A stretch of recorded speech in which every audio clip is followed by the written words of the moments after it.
Hey everyone, my name is Erin Sarotte and I am a film student and a business student at Arizona State University. I am in my junior year there, and so I've been going there for 3 years now. I am actually also involved at the Newman Center on ASU's campus, which is really awesome because I've been involved there since I was a freshman. So this is like my third year being super involved there. I've joined the Catholic sorority there, Mu Epsilon Theta, and I've been involved in Bible studies, and now I'm leading my own. This is my third semester leading my own Bible study, and this semester I am leading girls who are freshmen, sophomores, juniors, and seniors. And this semester we're covering the book called Men, Women, and the Mystery of Love by Dr. Edward Shree. It's based on the book by John Paul II titled Love and Responsibility.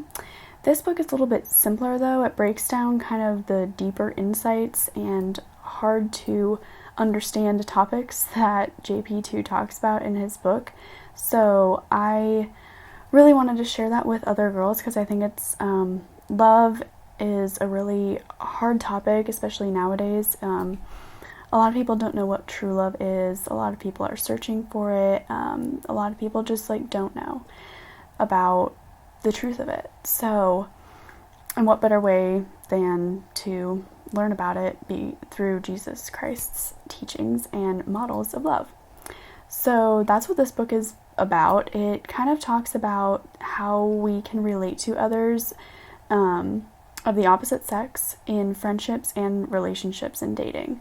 So it's really helpful for anyone who is in a relationship, not in a relationship, or married, or in the single life. It's really helpful to anyone, honestly, to be able to relate to the opposite sex in a loving and respectful and manner, and it teaches us to really be responsible for other people's hearts and souls, and it really just shows you how to really love someone in the best way possible.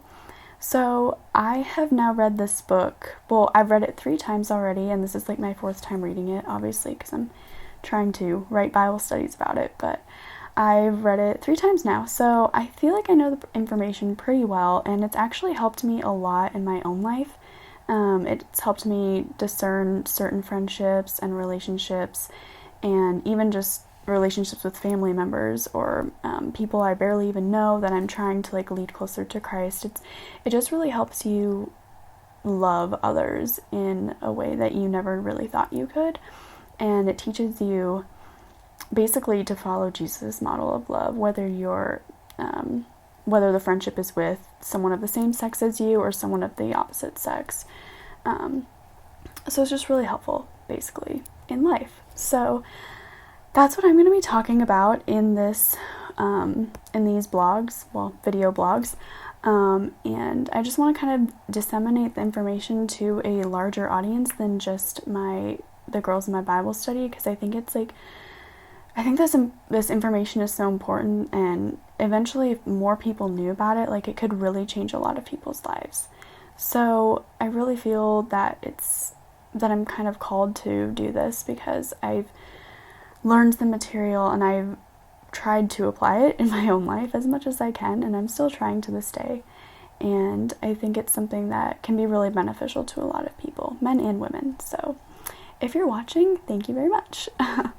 So this week we're going to start out with chapter 1, and it talks about the 3 types of friendship. So before I read this book, I didn't know that there were 3 types of friendship. I just thought there was friendship and that was it. But there are actually 3 kinds, and I'm going to tell them to you. So, but first of all, we need to establish something. A lot of you may have heard the term utilitarianism before.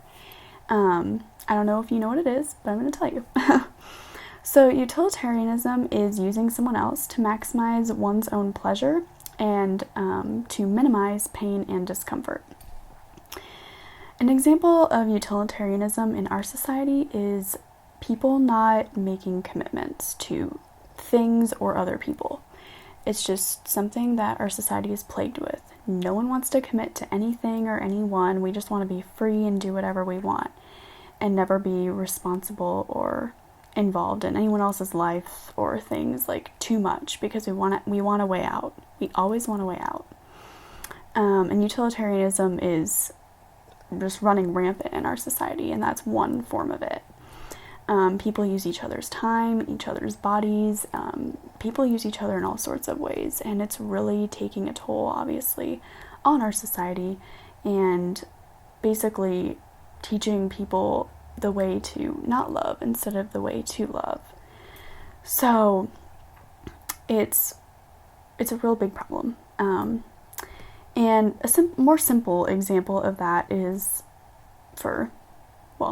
a more simple example is if a friend asks you to hang out on Friday night and you tell them maybe because you want something better to pop up. Like, you're like, well, maybe this other person that I hang out with will invite me to an awesome party, and I'd much rather go to that than hang out with this person. So I'm just going to keep my options open. Okay, you're not making a commitment, and you're using that person for your own personal gain, or so you can feel good about yourself or whatnot. So you don't commit, and you're using that person's time and energy. Maybe that person wanted to plan something for you guys to do together, and now you're just making them like hold off, and maybe you will and maybe you won't, and they don't know until maybe Friday night when you're like, hey, I can't make it tonight, or oh yeah, let's do that thing that you wanted to do. So that's a very simple version of utilitarianism, but understandable nonetheless. So, like I said, there are 3 types of friendships. They are utilitarian, pleasant, and virtuous. A utilitarian friendship is kind of like I just said. The affection is based on the benefit or use the friends derive from the relationship. There's not really anything else there, and it's just kind of a useful thing to both of them, and it'll fade away eventually. And I'll give you guys examples of each of these in a minute. A pleasant friendship is when the affection is based on the pleasure one gets out of the relationship. So again, it's not really healthy. You just have fun with this person, and that's pretty much it. And then once you guys stop having fun, the friendship kind of ends. And lastly, a virtuous friendship. This is a friendship in the fullest sense. The 2 friends are united in the pursuit of a common goal, which is the good or moral life. That is found in virtue. So, examples. An example of a utilitarian friendship would be 2 students get to know each other through a semester of taking a math class, and one student is tutoring the other. And they're friends because, they spend all this time together every week, with one person tutoring the other, so they kind of get to know each other on a pretty basic level. But there's not much really else to the relationship. And basically, when the semester's over and the class ends, their friendship ends because there's nothing else there. It was just kind of useful for both of them. One was tutoring the other, and the other was getting paid or getting some extra school credit or something from it. So that was basically just a useful thing for both of them. But once the semester was over and the class, which was the one thing that they had in common, ends, their friendship ends.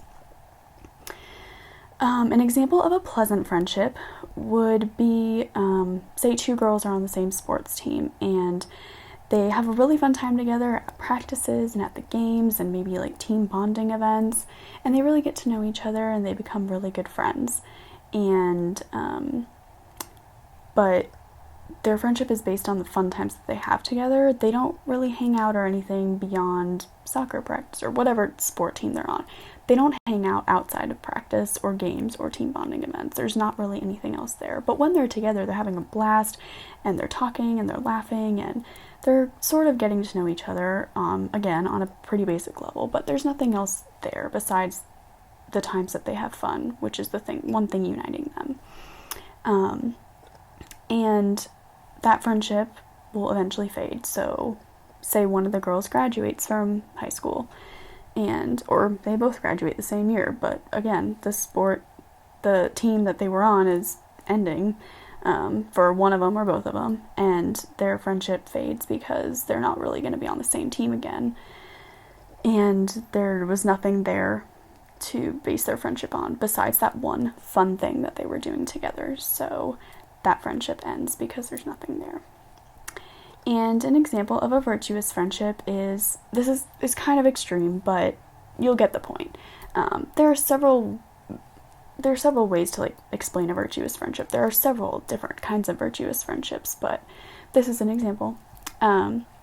So two people meet in a young adult group at church, and they get to know each other pretty well at the meetings because, it's a young adult group and you're talking about young adult things. So they become friends and do things with this church group. They're pursuing something greater than themselves, obviously, because usually, young adult groups at churches are trying to pursue Christ together. So they're obviously pursuing something greater than themselves, which is the virtuous life.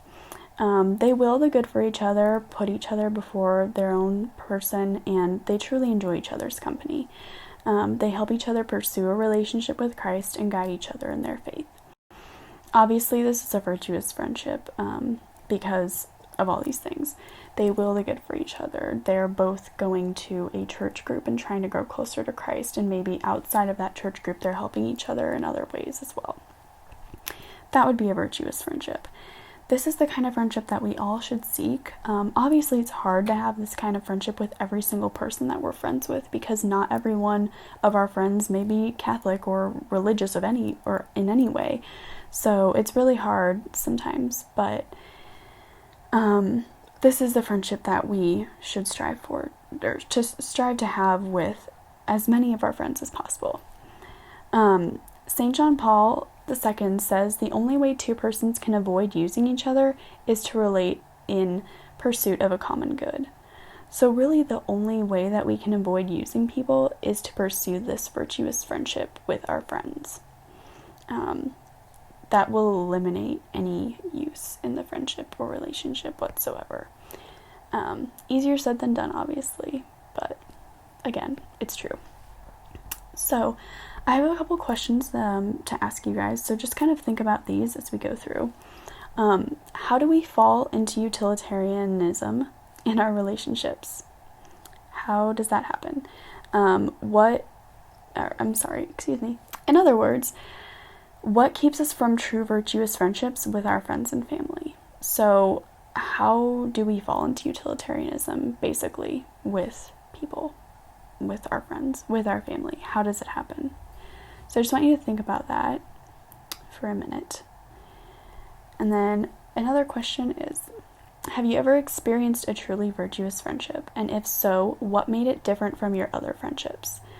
So we all hopefully have at least one virtuous friendship that we can, that we are proud to call a virtuous friendship. Hopefully we all have one at least. What makes it different? What makes it stand out? What makes this person, the friendship that you have with this person, stand out among all your other friendships? What is it? So I just want you to think about those things as we go through the rest of this, and really think about that as you just go about your life, because it's really important to identify how we are using others and how we are also in virtuous friendships, and striving to make our friendships more virtuous and less utilitarian. In Bible study this week, we read Ruth 1, verses 16 through 17. Basically, in these verses, Ruth is telling Naomi, wherever she goes, Ruth will go. Wherever she dies, Ruth will die. She's telling Naomi, whatever you do, I'm going to do. I'm going to be there with you, or I'm going to do it right after you. I'm following you. Your way is my way. But she's doing it in a loving manner. She's not oh, well, you jump off that cliff. It's more I want to be here for you as a friend. I am selflessly giving my time and my person to you. If you need to talk, I will be there. Wherever you go, I will go. It's a really loving way that Ruth is saying this, because she and Naomi are obviously very close at this point. So it's just, that's a type of friendship that we should model. We should obviously we're not going to be going around saying wherever you die, I'm going to die. We're not obviously going to say that, but striving for that virtuous friendship with our friends is, I mean, this is kind of a model of that. Like, if that person is really struggling, are you going to sit there and listen to them? Or are you going to say, hey, call me tomorrow, I have a lot of homework to do tonight, when they really need you to listen to them? So that's kind of a more like current and modern way to look at it. But Ruth's and Naomi's friendship is actually really, really, truly virtuous. So definitely read more about that. But that's what we read in Bible study this week. So I highly encourage you to look at it. The second Bible verse that we read is John chapter 15, verses 13 through 15. And basically in this, Jesus calls his apostles his friends because he's told them everything that he's learned from God and he's passed it on to them. And he says that he's going to lay down his life so that they may live. Now, obviously, in virtuous friendships, we're not like, I am going to die so that you may live, like, today. Like, no, we're not going to be saying those things, obviously. But there are ways in our friendships that we can sacrifice ourselves for the other person. Like the example I gave earlier, obviously. But there are plenty of other ways.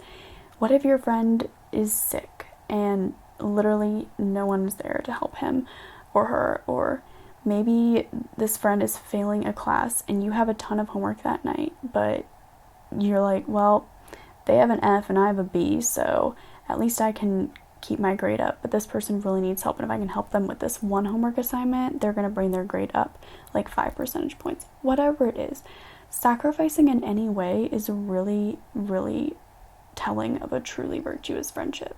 When people sacrifice their time for each other, it's like, that's like one of the best things you can do in a friendship.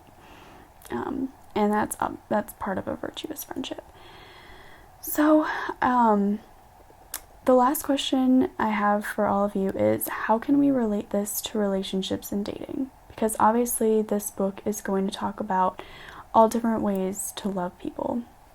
But this is the only chapter that really talks about like just friendship. A lot of the rest of the chapters are mostly about relationships and dating and relating to the opposite sex.